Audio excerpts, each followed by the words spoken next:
Viidiyoon keenya karaa aayidrooppii Oktoobarii 9 dhaabbatee Snaapshaatii gaggeessee gara qarshiitti jijjiiramu deemu meemmee fi kooyinii akkaataa leevilii isaatti guddifachuu dandeessanii fi akkasumas akkaataa kooyinii isaa itti guddifachuu dandeessan hunduma isiitu walii ilaalla. Meemmee fi kooyiniin Oktoobarii 9 jechuunis gara keenyatti dhaabbatee gara qarshiitti jijjiiramuudhaaf guyyaan 3-4 kana hafeef kana akkaataa kooyinii isaatti guddifachuu dandeessanii fi dirqama leevilii isaa guddifachuu qabdu. Leevilii isaa guddifachuu akkaataa itti dandeessan hundeessii waliin ilaalla.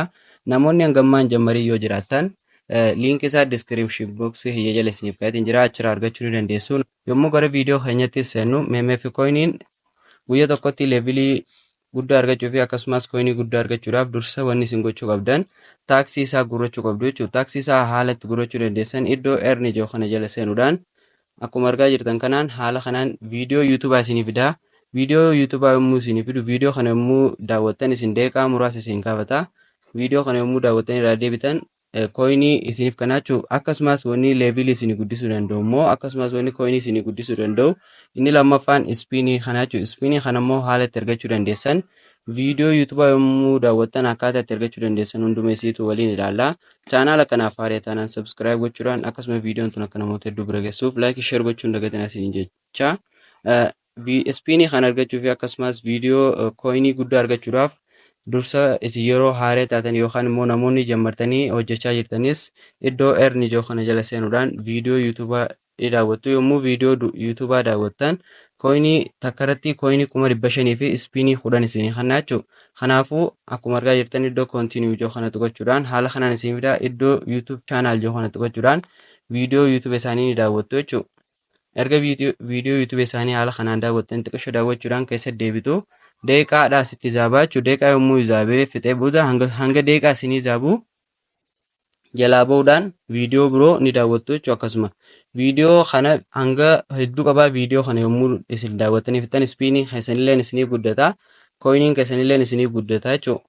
Viidiyoo kana hundumaa daawwattanii fixuu qabdu jechuudha. Inni itti aanu immoo guyyaa irraa jala seentanii aktiivii ta'uu qabdu jechuudha. Guyyaa hangaa fi kana keessatti yommuu isin aktiivii taatan iddoo pooster yoo kana akkuma argaa jirtan achirra yommuu tuqattan haala kanaan isinii fida jechuudha.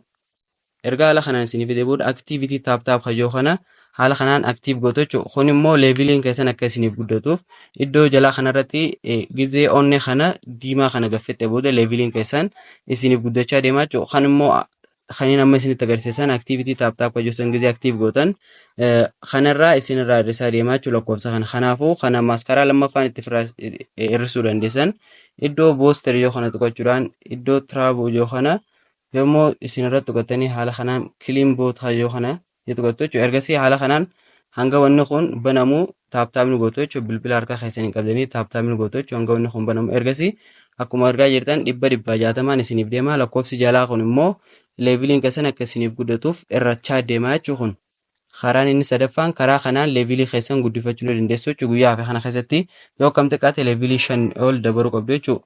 Ispiinii keessanis karaa amma isinitti agarsiisa kanaan viidiyoo yuutuubaa daawwachuudhaan viidiyoo yuutuubaa yommuu daawwattan ispiinii 10 isiniif kennaa akkasuma kooyinii 500 isiniif kennaa. Karaa kanaan deemtanii daawwachuudhaan hojjechuu qabdu jechuudha.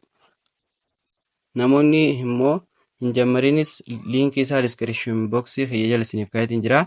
Achiin hojjechuu ni dandeessu jechuudha. Inni itti aanu immoo iddoo earn jedhu kana jalatti tuquudhaan yommuu seentan akkuma argaa jirtan haala kanaan isinii fidaa. Viidiyoo yuutuubaatiin achittis taaksiiwwan adda addaa ni qabaachuu. Amma kanarra yommuu tuunee keessa seennu akkuma argaa jirtu chaanaala isaanii kana yommuu isin jooyin gootan kooyinii 250 fi akkasumas ispiinii 5 isinii kanaachuu. Ispiinii 5 kanaa fi kooyinii kana fudhachuudhaan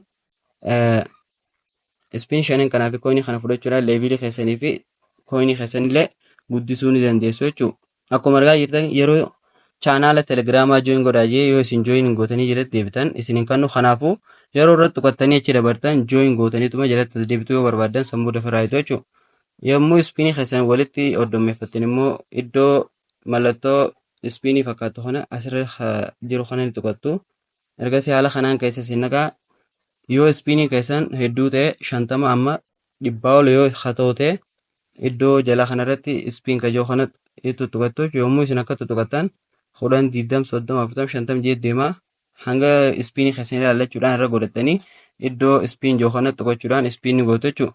yommuu isin spiin gootan leeviliin keessanillee isinii guddachaa deemaa jechuudha. Kanaafuu kooyiniillee hodduu isinii kannaa deema.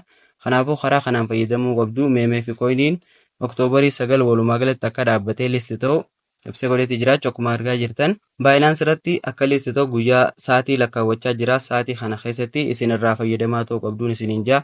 Hanga viidiyoo birootii walitti deebinutti nagaan naaf tura. Yaadaaf gaaffii keessan koomentii irra naaf kaa'aa. Viidiyoo tan immoo laayikii sheer gochuun dagatina.